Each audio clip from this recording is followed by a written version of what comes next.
speak to some Gen Zs. You guys need to watch the full sermons, watch the full episodes, because I just feel like we're not finding content. There's a weird sense of expertise that people feel they have just because they watch all these 5-minute clips from random people who aren't even like considered experts. I have my own way of living life, and everyone does. I don't go with whatever everyone else is saying. My 4 pillars revolve around the spiritual, the physical, the mental, and then the last one, emotional. In intimate relationships, the only time like I really talk a lot is when subconsciously I feel like I'm not seen and understood. But I've also realized that to have the dynamic where the relationships feel equally balanced requires a sense of vulnerability. I believe in like at least a 9 months period when it comes to romantic relationship. How do you come about that time? Because I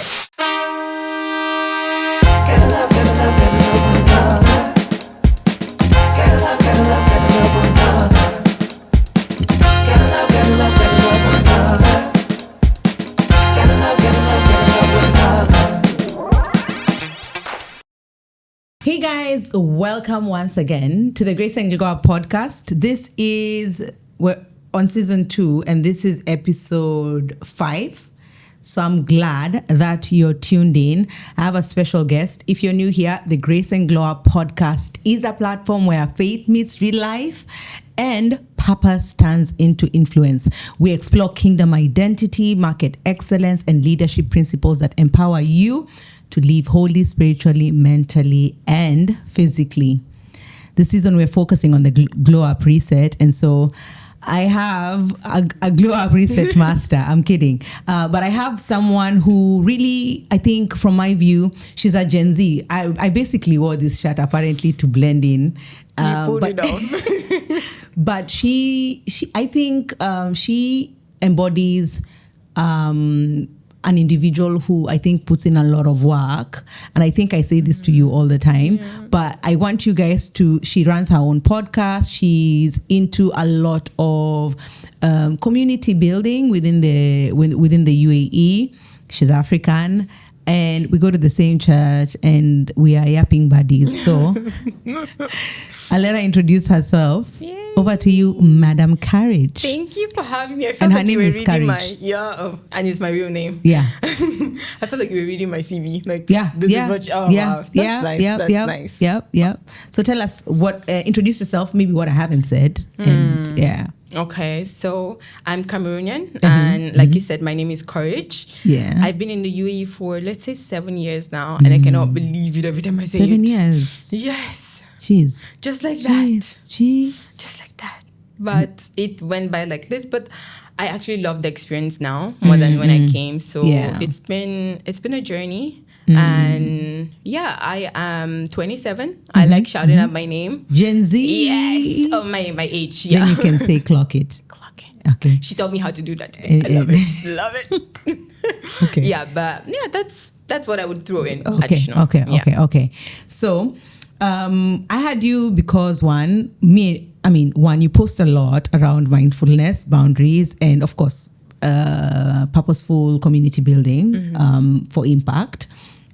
So a lot of our discussions are going to be around that. I am going to, eventually, with whatever time we've got, I'm going to spin in like a question that, that's out of the box. I'm promoting this. I am not getting paid, by the way. This is not a paid promotion, but this is a great conversational deck. There are 5 boxes. I said this last episode, which we did a couple of questions as well with Joanne. But I'm going to ask her 1 or 2 questions from this box that you guys might want to explore to get to know her a bit. And then we'll get into the conversation. Yay. So I picked these 2 questions already. I'm not ready, but I'm ready. By the way, the reason why I'm asking these questions is because I genuinely don't know about these things. And I told her I don't know this side of her life. I feel like I know what it is. One. Let me start by saying, are you single or married? I'm single. Okay, most of my guests have been married guests, so I'm always asking marriage-related type questions. But so you're gonna I've always been the individual repping the single community. So, with you being single, what do you think has been the hardest part about being vulnerable in love?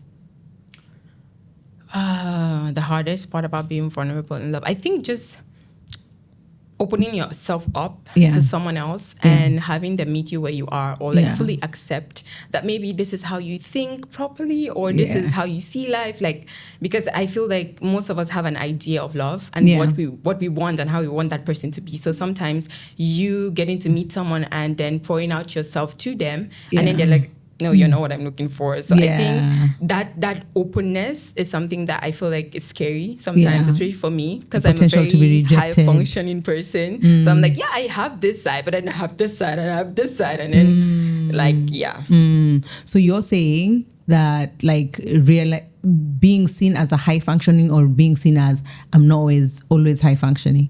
Yeah, I'm not always high functioning. Yeah. So I have all these parts of myself, but it depends on where and who and seasons. Yeah, and seasons. Wow, I think we have that in common. Yeah. We have that in common. One more.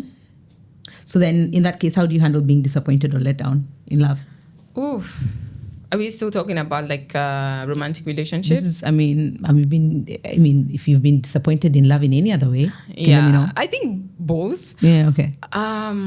Okay, so I'm a slow healer. Okay. I would say that I take my time with everything to like process and unlearn so many things. But I think I focus more on learning what happened. Like what is, and what can I take out of that season? It's not always that easy, but then I try to focus on like, what are the things that, okay, this is how they loved me. I don't want to be loved like this. This is not something I want to accept anymore.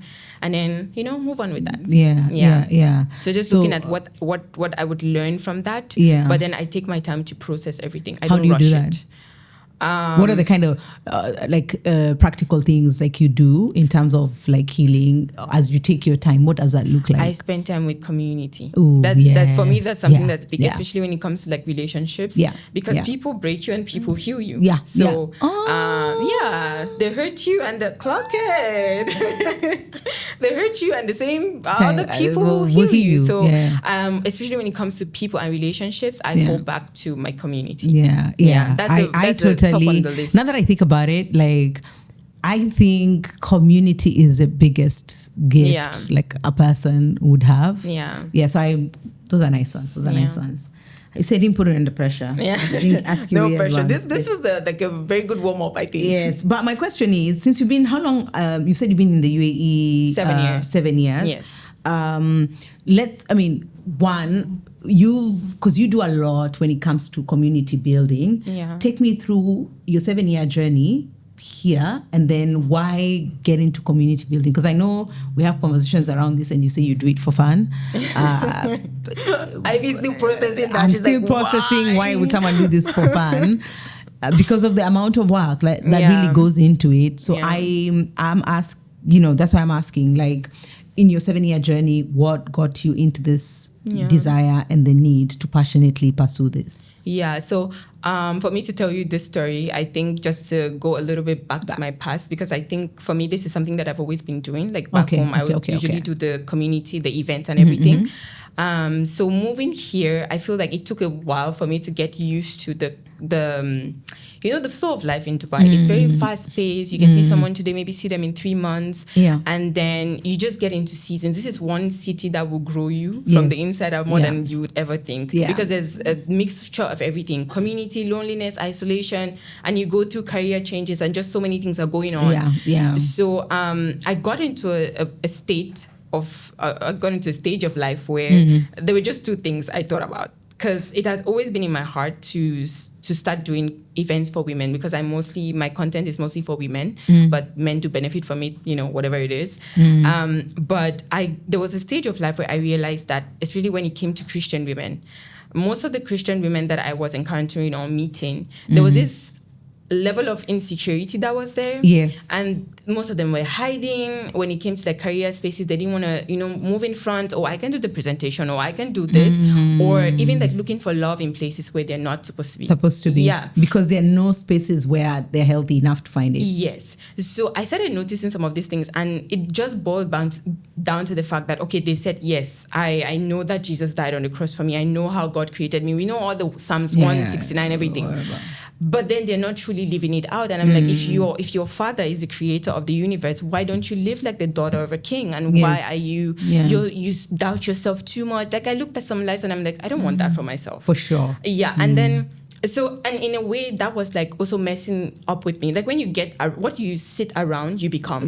So I got into a phase where my mom literally looked at me and she was like, you're not like this. Like, you don't doubt yourself this much. You're like, pick it up and go, girl. Like, where is this coming from? And then I had to go on a journey, and then I was just like, okay, I want to help other women. I want to help them step into whatever God has called them to, not to be so, shy or the insecurities, and it even makes it in a way that they cannot support other women. Yes. So, grow them to grow other women as well. So basically that's why I decided I wanted to start the community, and also just to teach them how to learn skills. And I also realized women, we are very versatile. God gave us so much ability, but most of us don't know how to steward that. So I wanted to teach people my 4-step pillar where they can, leverage that in their career, in their family, in their relationships, because that's what makes you have a whole and a round life. Awesome. Now you said it's 4-step pillar. Yeah. Could you give us a lowdown of what your 4-step pillar, what are the 4 pillars that you're... the pillars. Okay, but before I say this, I have to give a disclaimer. I always say this, like even in my podcast, I always say this, because I believe that when people share how they live life, their routine and everything, it's not for you, for someone else to mimic it. It's for you to be inspired enough to be like, oh, if they can do this, I can do this. Yes. And then maybe you're gonna pick out the I wake up at 5 a.m. thing. Pick it up. Yeah, we still wake up at 5. Yeah. So it's just you take out what works for you and utilize that. And look at your lifestyle and everything. So that's always my disclaimer, because I don't want to be legalistic and be like, do this. She said she has 4 pillars you must follow, guys. Okay, so we won't be under pressure. No. We want to know what encourages 4 pillars, what those are. Okay, so my 4 pillars revolve around the spiritual, the physical, the mental, and then usually people go by this 3, but I added the last one, emotional, because I feel like emotional is very big and wide. It needs its own pillar. So I call them the 4 pillars of life. Okay. And then in these 4 pillars, I have grounding habits. Okay. Because life is in seasons and in times, and we have all this transition. So I got to a point in my life where I realized I needed some stable things that I can fall back on when maybe I lose a job. Or maybe I lose a lover, or maybe I move in cities, or whatever it is. Because if I lose that too, you can lose yourself in the middle of all of that. You can say that again. Yeah. So maybe spiritual would look like, for me, I'm a Christian, so it looks like connecting with my Creator, spending a lot of quiet time, being in community of like-minded Christians. Yeah. And then the physical would be like moving my body, how it feels to me, because like we all have different... Go to the gym. Yeah. So there's so many Courage things. is trying to say there are many ways, because she doesn't do the gym. And you have to come to a place where you accept this. You're like, maybe I'm not meant to lift. Lifting is good. All of those things are good. Long game. Yeah. Okay, so I mean, so you're saying whatever the pillars are basically guiding foundational aspects, which interesting is the pillars you just mentioned. Robin Sharma's 5 a.m. club is structured around those. See? And so the habits that he basically advises people to follow are actually structured around those, but he calls them different things. He calls them soul sets. So there are different sets of the soul. Yeah. So if you haven't read the 5 a.m. club, I guess you should go and read it. And now you'll get your habits. And basically he has a framework for the habits, but then based off like what you're trying to achieve in your life, you could then craft. And personally, let's say, for example, you're a person who works on night shift. You know, he's not saying... Exactly. So it's not a one size fits all. Shoes. Like, make it make sense to you. Make it work for your own life. Yeah. Interesting. And so funny thing is, I think I've listened to a lot of the stuff you've done. I actually hadn't. I don't know how I've never. I know you cover all this, and this is why you're on the pod. Yeah. But I just never had you articulate like the 4 pillars that clearly. So, guys, if you're a Gen Z and you've struggled in the UAE to find community, I guess now you know where. And again, I think now we're building a lot more communities that are centered around that, because that's what Grace and Glow Up is also trying to do. And also, I know of a few other communities that are doing the same. So you can never say you've truly run out of things to do. There's so many more, and I think we need more, because they cannot be enough. And of we all these have things. and we all have like different personalities, so we create different spaces that attract different sets of people. Yes. One of the things, we had a conversation with Courage a while ago. That's why they say don't be friends with podcasters. And in the conversation, we were talking about, there was a time you really explained to me with regards to like what burnout can do to a person and the implications of social media when it comes to that.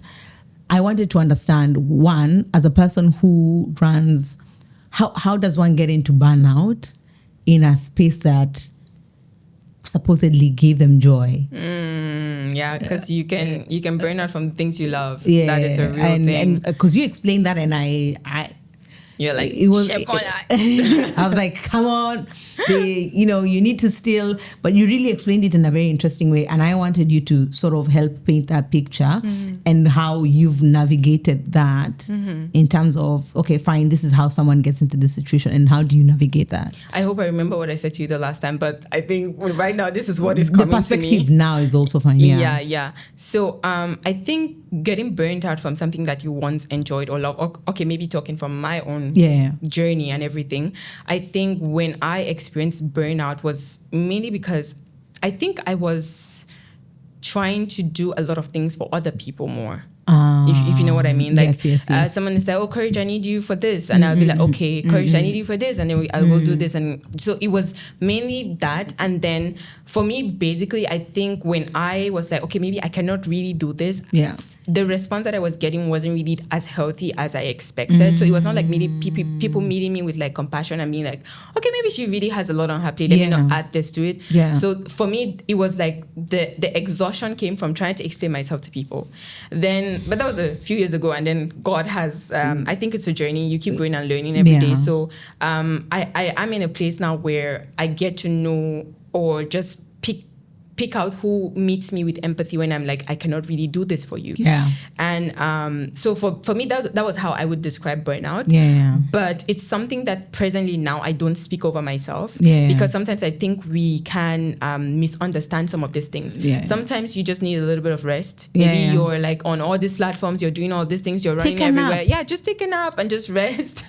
And also knowing the kind of rest. So for me, it was just like, I got to another season where it was just like, I needed rest. And that was all. It wasn't a big deal. No offense, nothing anywhere. I just needed rest. It's interesting that you said that, because in last week's episode, we talked about rest as well and the importance of it. And as usual, the Martha and Mary story came up. But I think one of the things that people don't necessarily put into consideration is that even when you're talking about health and fitness, like rest is as essential as working out. It's as essential as you going to the office to make an income. Like, if it wasn't as important, companies wouldn't be giving people annual leave. I mean, God wouldn't have created it. Let's start from creation itself, you know. So it's very vital and important. And if God is the maker of all things and he rested, whomst are we?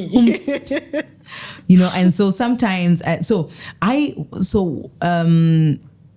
what would you say were like the signs that made you realize like things need to change, beyond the one thing that you mentioned, that like people weren't meeting you with grace? What other things what made you like, okay, fine, I need to start saying no more, what was it? Okay, so to putting this into perspective, because I think when we're mostly talking about things like social media and the fact that I do a lot of things outside of that, I think when it came to things like social media, some things that I noticed was, I wouldn't say it was quote unquote burnout, but I just realized that the platforms were consuming me a little bit more than I would like it to, because like I was spending a lot of time on there, and I think maybe at that time we didn't have like the whole scheduling of stuff, and it wasn't as easy as it is now. So I realized it was like changing my view on life, like because you have just so many people speaking into one topic. At the end of the day, I'm tired. I don't even know whose perspective to take. So I started realizing it was draining me a lot, the things I was watching, the things I was listening to. So I was just like, okay, maybe I need to step away a little bit, and so I just had had to, because I have a work and a rest rhythm in my life outside of these platforms. But I was just like, I'm gonna bring this into this because it's like a big part of my life. Yeah, because it's what you do. It's because you. Yeah, my personal life just translates into what I do online. But I was just like, then I'm gonna bring this work and rest rhythm where you can see me for a season and then you don't see me. You. Yeah. And then sometimes I just log off, delete the apps, just whatever I feel like that day. And it doesn't have to be too big or personal. I think sometimes we're looking for too many explanations to something very small. Like just log off and just like delete the apps. But I think especially for that area, that's what I noticed. And like in my personal life, it's just I was exhausted all the time, and I was just like, why am I so exhausted? I used to have a lot more energy. I know age comes with that too, but I'm just like, there was a lot more energy here. Can you imagine someone in their 20s says age comes with a lot of that? I don't know what 30s is gonna look like. I don't have anything to say about it. I mean, if you're not going to the gym, your 30s go downhill. I need to step into the gym. Let's see, my works are not paying off right now.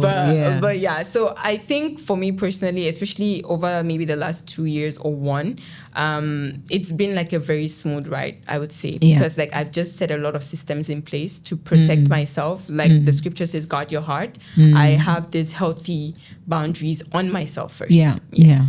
That's nice. Which then takes me to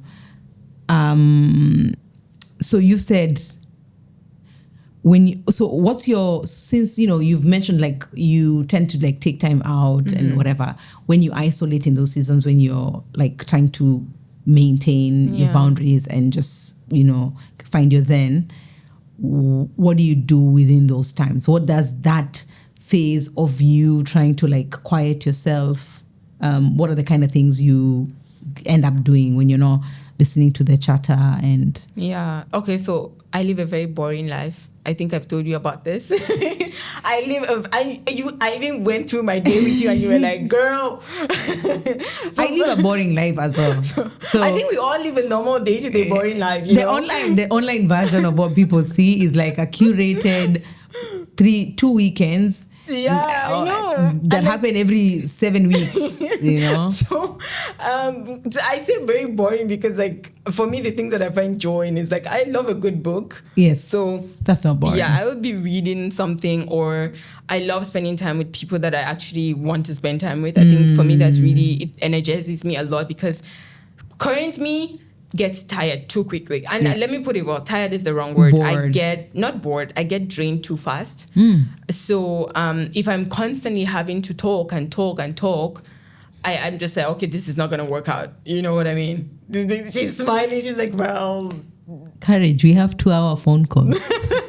But see, you know what I'm talking about? Like, it's a two-way thing. So it's like there's this good balance there. Okay.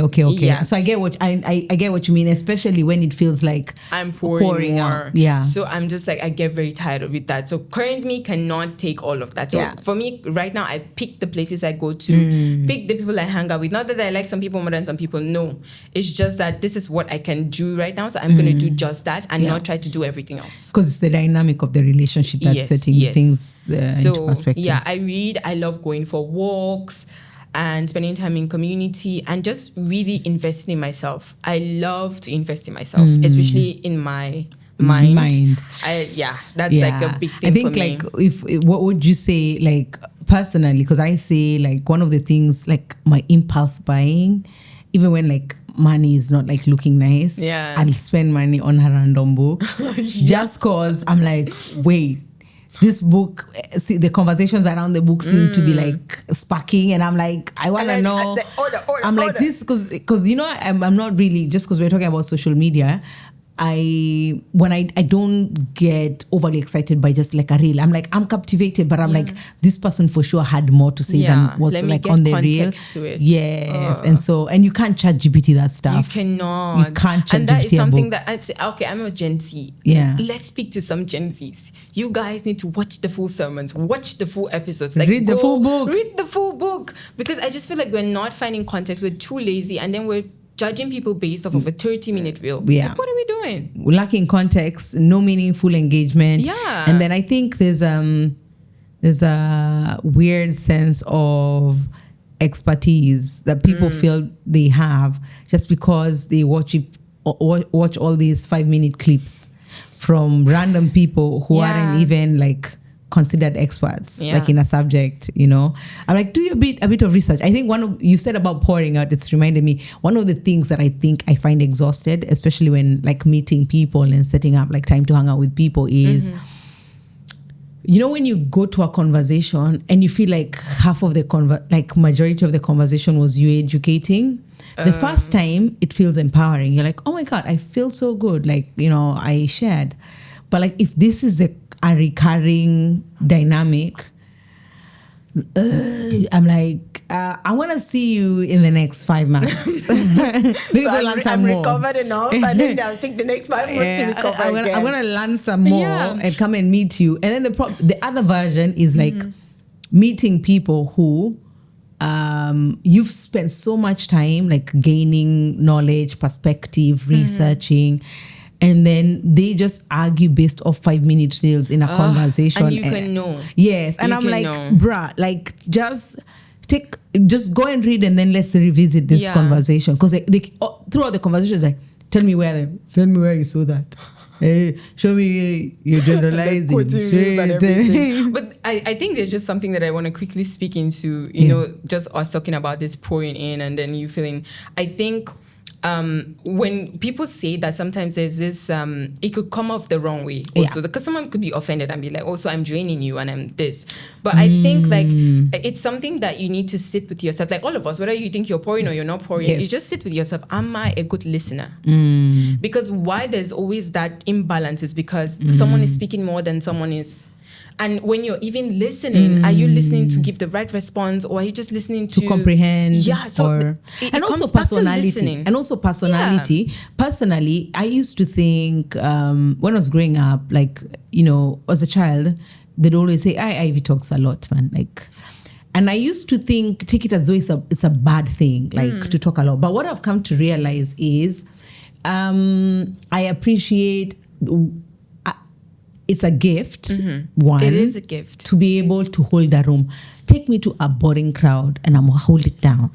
I affirm that. Yeah, I will talk about all sorts of things, but at the same time, I think in situations where it matters, like I've realized, like in intimate relationships, the only time like I really talk a lot, is when subconsciously I feel like I'm not seen and understood. So I feel the need to use words a lot to articulate. And one sentence feels like it won't cut it because I feel like I need to build context for this person. But at the same time, I've also appreciated. So in those dynamics, I end up like talking. But like when I'm really trying to get to know someone, I usually want the person to talk. Yeah. So you ask questions and you probe.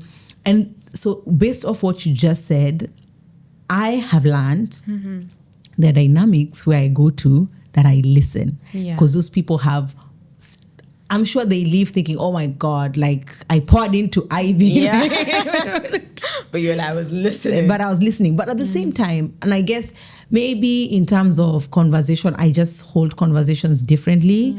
But I've also realized that to have the dynamic where the relationships feel equally balanced, or where someone is poured into and pours out, requires a sense of vulnerability. So I could be comfortable enough to constantly share and pour out, but I can't control how much you are willing to. And so it's understanding sometimes that the relationships and conversations may come across as imbalanced, but because of the dynamic of relationships. And I have had relationships where in the beginning it seemed like I was doing a lot of it, and then over time this person switches and they become the person that shares. I probably still am the chatterbox but then I also realize like there are times they would call me because they have stuff to say. You get so. I think it just depends on the dynamic of the, like you said, the dynamic, the type of relationships. Yep. And to be honest, it's the reality is you need to find a mix of both. You find the places where the rule of life is in that you give to get back. Yes. You don't give to get back. You give because it's a joy to give. And that's why when another place opens up where you receive, you can gladly receive because you know people just give because they want to give. And you can receive it without feeling like, okay, so what does this person want me to do for them, back for them, you know? So interesting. I was going to ask, the next question is, how has setting boundaries impacted your relationships? Very well. Let me start with that. I think it's improved, like, the level of communication I have in most of my relationships, even down to my family, you know. So I think in many ways, like, there's better communication, better understanding, and just a sense of respect for each and every person, their values, what they see, their perspectives, and everything. But then I have an issue with this word. Which one? Boundaries. So it's something that I don't use as much because I just feel like we've taken it out of context. Again, the definition isn't standardized. Yes, it's not, and we're really doing too much. Like, we need to chill. But I think if I want to, let's use boundaries. Like, boundaries are for you. You set boundaries for yourself. You make requests from other people. So I'm like, I don't go out at 10 after 10. Yeah. But it's not me telling someone, don't invite me after 10. And then if they do it, it's an issue. No, I kindly tell you, I don't do that. Good for you, but if we could do this at 6, we could consider. But so 10 o'clock, that's it. So I started with myself. So I started putting boundaries on myself. I'm not going to go to places where I feel a certain sense of, because there's some places where you go to and you feel like you're either being used, and some other places you go to where you feel like it's a really welcoming atmosphere and community. And just some places that you really know are not for you. Yeah. So I decided I'm not just going to do that. And I don't have to. Yeah, I don't have to. So I decided to stop doing some of those things and just really invest in things that I was really curious about and the things that sparked my interest. So I concentrated more on those things. And then I made requests on people. I'm like, I would appreciate if you speak to me this way. And, you know, so it brought this sense of like, empathy for each other, respect for what this person thinks, how they want to live life. Because I often feel like I have my own way of living life. So, and everyone does. So I don't actually sometimes go with the norm or go with whatever everyone else is saying. So I'll just be on my own, and I don't like when people force me to do stuff and all. I'm like, no, chill. I will do it with all my heart. You know? So, but then setting boundaries on myself first has really improved my life. Like, even coming back to my 4 pillars, just me setting like a standard rule for myself. I'm gonna get with God at this time. I'm gonna go for my walk at this time. I'm gonna make sure that I read this book this day and this. I'm gonna make sure that I spend time with my mentor at least once a week. I have to set those boundaries for myself and then be there and do it. Ironically, I'm not trying to sell Robin Sharma, guys. Again. I'm a huge fan, but like, so the things you just shared are in the Greatness Guide book, which I've also kind of read this year. And I think it's a because if you want to live a whole life, these are the things. It's not magic. It's not like there's nothing new to be discovered. Exactly. So it's just for you to make it work for your life. And you know, one of the things is a lot of people usually say, oh, why do I need a coach? Why do I need to attend all these programs? Why do I need to attend all of these workshops? If you truly knew all of these things, question is, why aren't you doing them? You know, but then now, based off what you just said around boundaries, these and what you've been able to do, setting the boundaries like for yourself, what would you say has been the take in terms of, because you know, when you set yourself to go against the grain, there's a sense of, for me, this has been my experience, and that's why I want to know from you.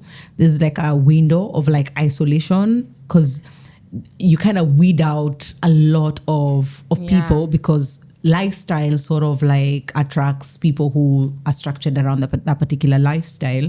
So now this new structure sort of withdraws you and then restructures you again. Yeah. And then also at the same time, you tend to either one, feel the need to, explain yourself why this kind of, I can't be here anymore, or you kind of let it go. What has been your posture? Is it, I'm just doing me, this can't work anymore? Or has it been just the easing into, I've just transitioned and we're no longer just there anymore? I think it would depend, because I think that question would it revolves around, relationships again. Friendships. Yeah, friendships. Yeah. So I think for me, it depends on the level to which we were. I might say something. It depends on where we were, because I think explaining yourself so much, it wears you out again. And then you even start doubting the decision you took. And if let's say that decision was backed by the Holy Spirit, God told you, do this. There's that. There is that aspect of it. That. You could get to a point where you start doubting, was this the voice of God? Because immediately you open that up, everyone else tells you what you could do, what you shouldn't and what they do, think, and what they think. And you never hear someone say, but then this is what I feel like God is telling me to tell you. So for me, I don't like a lot of noise around my decisions. I rarely tell people what I'm gonna do, because there's just so much of that going on. But depending on where we were and who we were, I might say something, but then some other ones just align, they fade, and then some come in. So there's this beautiful process that I think God designed for relationships. Some are really easy, and then some, if it's a little bit, there's some friction, I believe that it's there to teach you something. Something, for sure. And I think dynamics in relationships where I like, because I have a good balance in my circle of friends where I've got like really strong-minded friends. So those ones who will be like, I'm not with that. And so we would be able to, one, have like a conversation that allows me to think through like whether what I really think is something worth riding conversation with.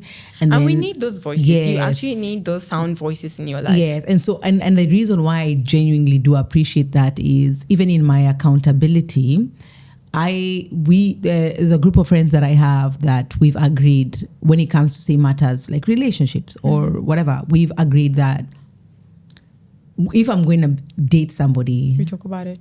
We assess this together. Like don't I let have me someone like that. Yeah, don't let me clown. Like don't let me clown. And you trust that these people are sharing the things that they're sharing, of course, with wisdom and listen to God. But like, you've built a level of intimacy and vulnerability that these people know. I wish the best for you. And so there's nothing like I would say or whatever that would deter you. And I think that is so pivotal and healthy for like development in individuals. Because we're living in a society where everybody's like, oh, cut off. And I'm like, personally, I don't think there are people I just randomly cut off. And that's why I was asking you that question. Just because I think if the only relationships that are cut off is the ones that were circumstantial. So if, let's say, for example, I used to go partying and now I don't go anymore, so we don't meet. Like, well, I mean, I can't say farewell to the club, I mean, but there are some things that it's what makes you meet some certain kind of people. And when you're no longer doing those things, like it fades away. But just like talking about things like isolation and getting back into the scene, I think as much as isolation is not, we wouldn't encourage it all the time. But there are seasons where you do need a little bit of isolation for you to restructure, have those meetings with yourself, because there's a lot of work that we need to do personally that we cannot outsource to anyone else. So if you cannot even know who you are on your own, when you go out there, you're everyone else except yourself. So you need that whatever season, and it happens from time to time. Maybe God is adding a little bit more to your plate or to your structure. So you need to build capacity. You need to and it's okay for you to have some dryness. Yeah. That it's totally, I feel like it's a part of life because we're constantly chasing highs and constantly chasing all this. We want to constantly be around a lot of things, but it's good. I think for me, at the beginning of the year and even at the end of 2024, I had like that season of like a little bit of isolation and dryness. And I think coming out of that season was like, I felt like a brand new person. And so many things that I've learned. And I came out of that season with so much more renewed grace, a new view, perspective, and so then many things. There's also like a renewed sense of joy. Because now things you took for granted come more alive. It's like there's now more color to life. Because it's like sometimes you get so stuck in it. The color to things, sometimes you get caught up. And then you can clearly see the path ahead of you so much more clearer. So I do think like there's that beautiful balance. Like even if I was in isolation, I do still have like a community of people that I'm constantly in touch with because of that accountability part. But then there's a level of consecration that you still have to do. So it I think make peace. You know what? Repeat that. There's a level of consecration that you have to do. I like the fact that you use that word because I want to have this conversation, a similar conversation, but I want to make sure that from your perspective, what does consecration look like and mean to you? Because you know this is a word we use a lot in Christianese. And so I want to make sure like for general public, we're talking, we know what we're talking about. For me, it looks like there's a level of my life I have to give to God in that season. So I have to... It looks like surrender. That's what it looks like to me. It looks like surrender. It looks like letting go of my idea of so many things, how I thought this friendship would be, or this community would be, or how the career I thought in front of me would be. It looks like me giving it back to God and being like, okay, make me new. And let's try again. Let's start again from where we are. And just fully living in obedience. For me, I think obedience has been such a big part of my journey because there's so many times that I'm like, I don't really want to do this. But then God is like, this is where I want you to be. And then there's so much fruit that comes out of that. So for me, it looks like fully just giving my life to God. To add on what you just said, the reason why I'm trying to emphasize on the whole conversation around the importance of consecration, we've talked about the importance of isolation. And one of the things that people need to really be careful when talking about isolation is that you actually have a plan around it. Because a lot of people just... go away and then they wallow in the situation or the season they're in, or maybe their they're troubles. going through some deep depression or something. Exactly. So isolation needs strategy, and so you don't just blindly say like, oh, I'm just off the grid. Or just use the word, I'm in a season of isolation. You know, the Christian sentences. Exactly. So isolation needs strategy. And at the same time, when we're talking about like what you just said, I think during that season, consecration is one. I think it's a daily process, but also like in that season, because you get to quiet your mind and stuff, it's very important to beyond the mind around surrender, consecration takes you into a reflection of aspects of your life that don't align with who God is and where God is taking you. You know, it's about preparing yourself to be a worthy vessel, like in Romans 12, to be used. And so that is, I think, a perspective that, you know, when people are talking about isolation, consecration, this is what you need to do. This is, people don't keep take into consideration. And I'm glad that you actually mentioned that. So, because that was, for me, between the end, from January till now, that's been a lot of like, and I just got to realize that I've been a Christian and I'm born again, yes. But every single day I'm realizing, there's so much more. And the more I reflect, I'm like, I'm really a good person. That is a question we need Jesus to answer. Because you get the mirror to which you're working on to perfect yourself is a perfected mirror. And so it's, by human standards, it's so high that the reason why you need this is to realize that you're living for the applause of one. So if the world is clapping for you and, God isn't clapping. That's you need to rethink a lot of things. Yeah. And in line with the glow up reset conversation that we're having, the 4 pillars that you talked about are actually key for you to reflect on. And I think we had this in episode 1. Some of the key things, if you didn't watch episode 1, just go back to episode 1. Focus on the things that we discussed in that episode in terms of looking at what you've achieved so far towards the end of the year and what you're looking into achieving for the coming year as you look at the 4 pillars that Courage has talked about. Again, so I want to look at lessons and takeaways. What's one mistake now that you look at in the past that has taught you a lasting lesson on boundaries? I mean, it could be many, but it could be. It's so many. God has all of us in these transitions and everything. Yeah. But I think one of the things that I don't know. I think regret is a heavy word, but I think not taking my time with people.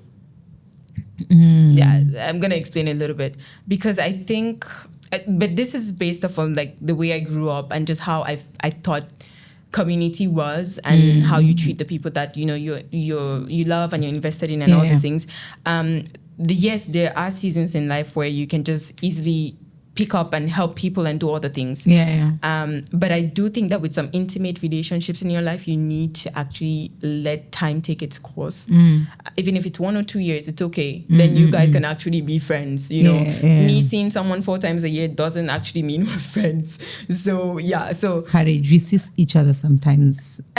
No. Because in Dubai, seeing each other every quarter is good. In this city.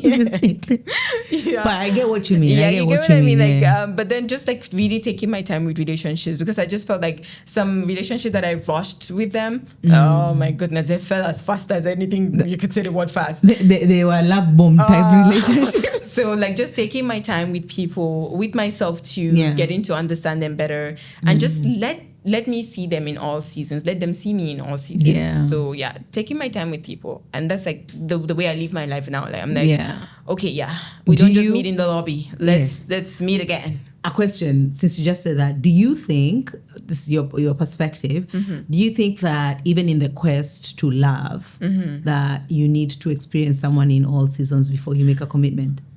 Okay, so I believe in like at least a 9 months period when it comes to romantic relationships.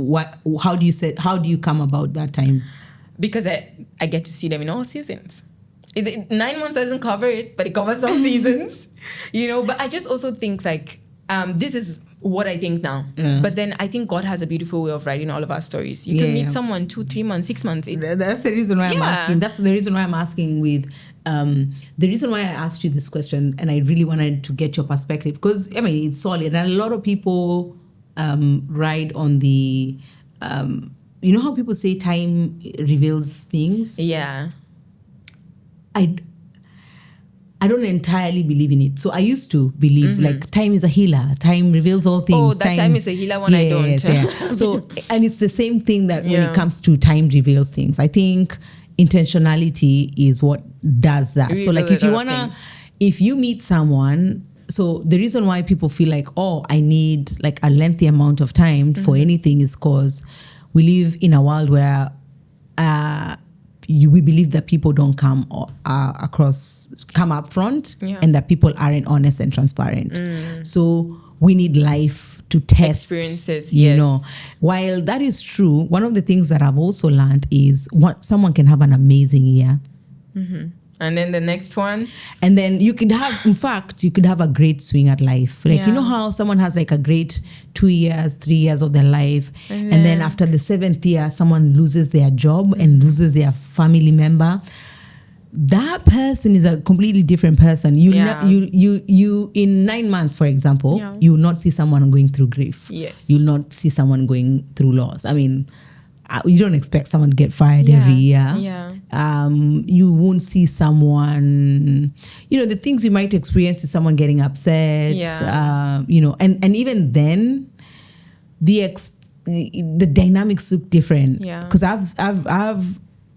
I could say within what you discover in 9 months, personally, I believe you discovered in the first 2 months. Because even people who yeah, divorce, then we try not to see it. yes, and it's because we color, which we like coloring into colors, I guess. But again, it goes back to letting go of the idea of love that you think you want, and just letting God write the story for you.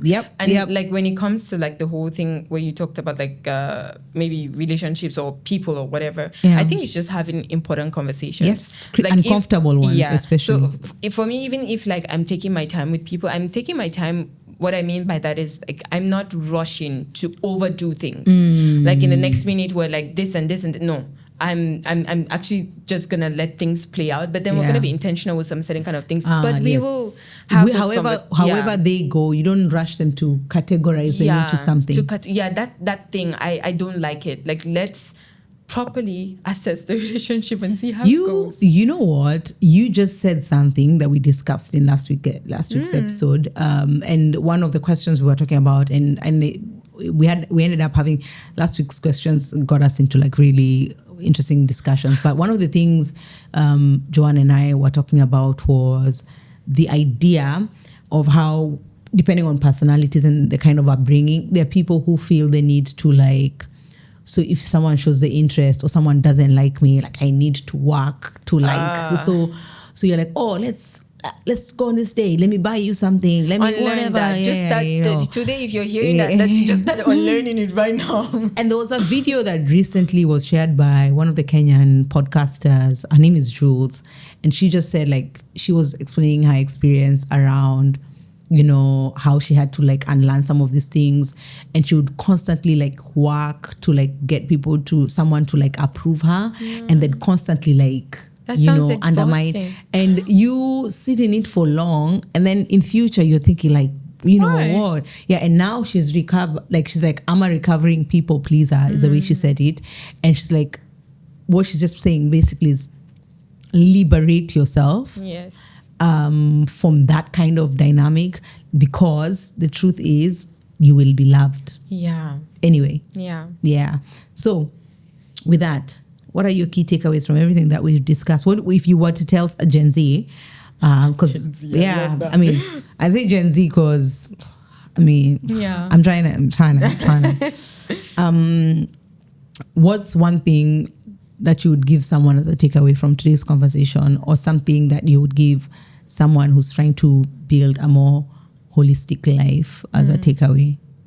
I'll tell them, don't wait until you're 30 to do the things that you need to do to build the life that you really want to live. I believe in being at home in yourself and in your life. Like if I don't like it, I don't want to live someone else's life. I want to live my life. So I would say do the things that you need to do now to live the life that you're meant to be living. Don't wait for a certain age to do it. So invest in the things that are of eternal value. I would put that, because like the spiritual, emotional, mental, those are things that will come for generations after you. If you do it properly now, your kids benefit from it. Your relationships benefit from it. So I would say be intentional.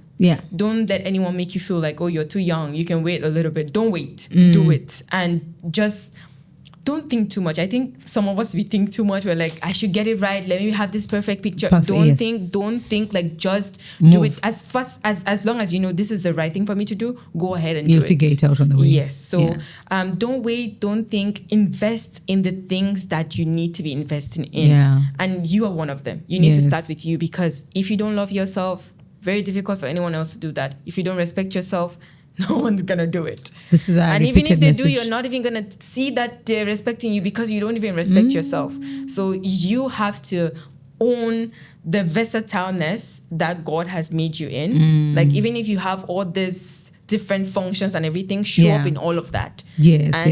Don't undermine your age. You can do so much more than you think. What do you mean? We have a solid example, and I think I love that. what you shared, despite the fact that like it's similar to the conversation that we had with Joanne. She said exactly the same thing. And I think people, I think this is repeated a lot all the time, that people should focus on learning to love themselves. And we're not talking from a very selfish standpoint, but it's from the perspective of that you need to love yourself so that you can be able to love your neighbor. And just saying it, that scripture, love yourself as your neighbor. Like when that was being said, it was not said with the idea of like you're still trying to love yourself. No, you already love yourself. So go out there and love your neighbor as you love yourself. So that's and it's a point of your neighbor is equally as important as you are. Yeah, and it's not a selfish thing. If you're unhealthy, trust me, I've been there. If you're unhealthy, you cannot do anything for anyone. So make sure you are doing what you need to do. Yeah. One thing listeners can do today to start being mindful. Pen and a paper first. I believe those are very big teachers. So take a pen and a paper, write down the things that you value, write down the person that you see yourself as maybe by the end of the year. What are their habits? When they wake up in the morning, what do they do? You don't have to have a 37-step routine. This is 2, it's okay. 1, you drank water or you read your Bible, whatever it is. Like, just find what fits for you. But then write down that person's routine. What do they do? The people they hang around, the kind of job they have. If you're looking to change jobs, like just write down the person that you see yourself as. And then wake up every day and try to show up as that person, one step at a time. Guys, first of all, what she just said, we discussed in the episode that we did with Courage. So if you didn't watch that episode, the link is in my bio. And secondly, if you want to hear more around the things that Courage is talking about, Courage has a podcast called She's Strong Podcast. And you can follow her on Instagram and on TikTok.